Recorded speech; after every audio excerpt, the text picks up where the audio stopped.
Hi, boys and girls. I hope you're doing well. I miss seeing you. This is Holy Week, a very important time for Christians throughout the world, a time when we remember the events leading up to Jesus' death and resurrection. Today, I'd like to tell you a story about Holy Week. This is the story of Good Friday. Is everybody ready?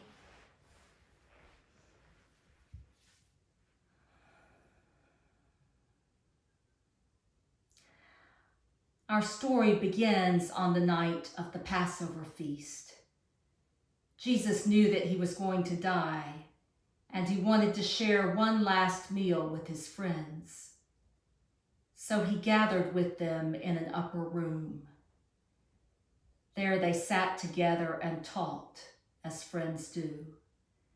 They laughed, they sang, they cried, they ate. They talked about how much they loved one another and how love was the most important thing in the world. Love, Jesus said, was what friends must always try to do, even when it wasn't easy.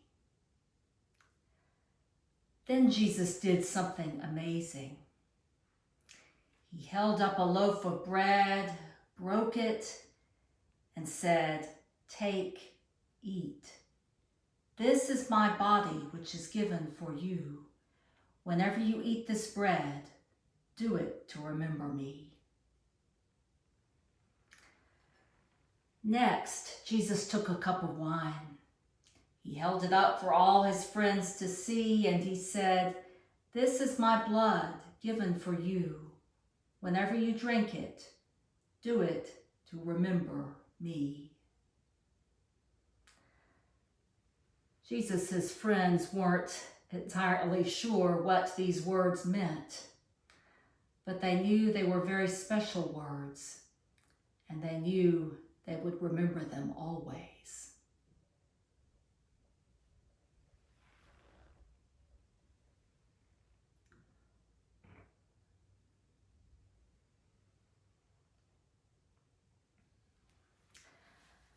After supper was over, Jesus asked his friends to go with him to a garden to pray. Jesus felt scared, and he did not want to be alone. When they got to the garden, Jesus knelt down to pray to God. He asked God to comfort him, to help him, and if possible, to keep him from death. When Jesus opened his eyes and looked up, he saw that his friends had fallen asleep. Even though it was nighttime and everyone was tired, Jesus was sad. Couldn't his friends stay awake and pray with him even for a little while?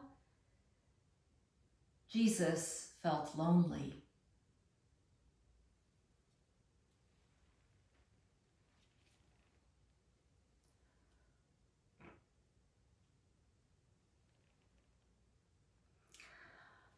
While Jesus and his friends were still in the garden, some soldiers suddenly appeared.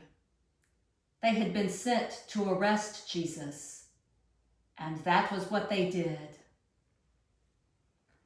They tied his hands with rope and led him away. Jesus' friends became upset, and one of them, Peter, tried to hurt one of the men who was taking Jesus away. But Jesus said, "No, put away your sword, Peter. Those who live by fighting will die by fighting." And the soldiers led Jesus off to see the high priest.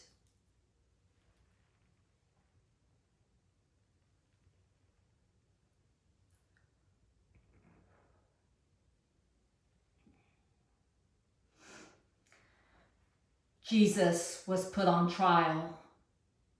People came forward and said bad things about him. The high priest wanted to put Jesus to death, but he couldn't because of his religious beliefs. So he sent him to stand trial before the Roman governor, Pontius Pilate. Pilate thought that Jesus was innocent, but he knew the religious leaders wanted Jesus killed, and he was afraid the people would start a riot. So he asked the people if they would rather he kill Jesus or a criminal named Barabbas. The people shouted that Pilate should release Barabbas and kill Jesus. So Pilate sentenced Jesus to death.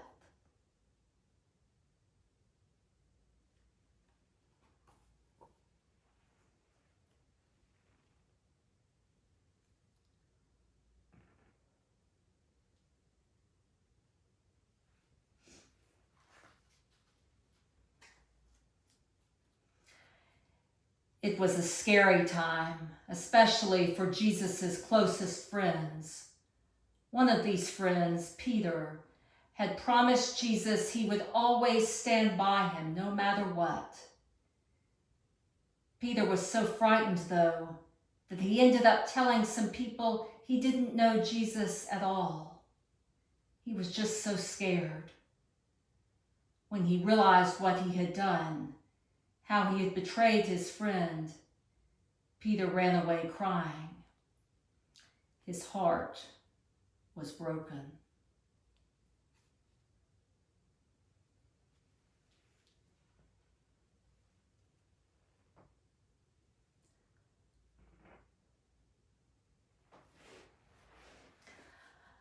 Then it was time for Jesus to be put to death.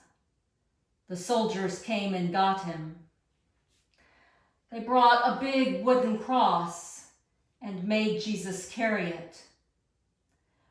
When they got to the place where they were going to put Jesus to death, they nailed Jesus to the cross so that he could not get down. As this was happening, a crowd of people gathered to watch. Some in the crowd were Jesus' friends who had come to support him. Others in the crowd made fun of Jesus and shouted mean things at him. But Jesus did not shout back. Instead, he prayed. He said, "Father, forgive them, for they do not understand what they are doing."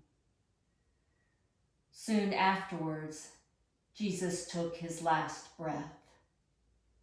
He died.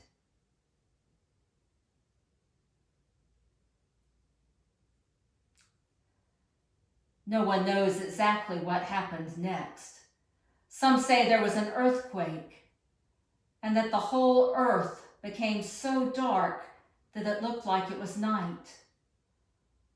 Others say several women stood at the foot of the cross weeping and that they stayed there for a long time. Eventually, a group of soldiers took Jesus' body down from the cross and took it back to Pontius Pilate. It was finished.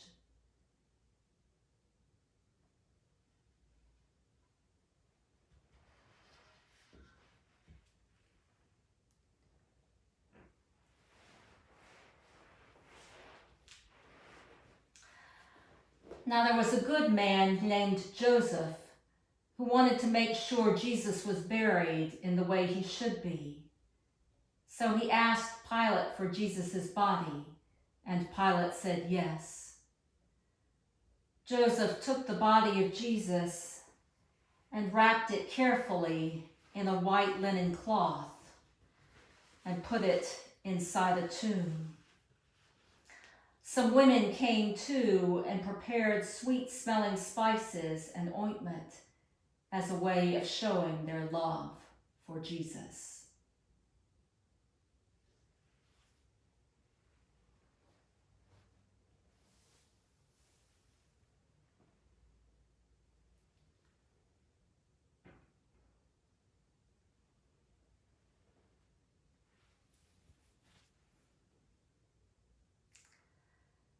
This is the story of Good Friday.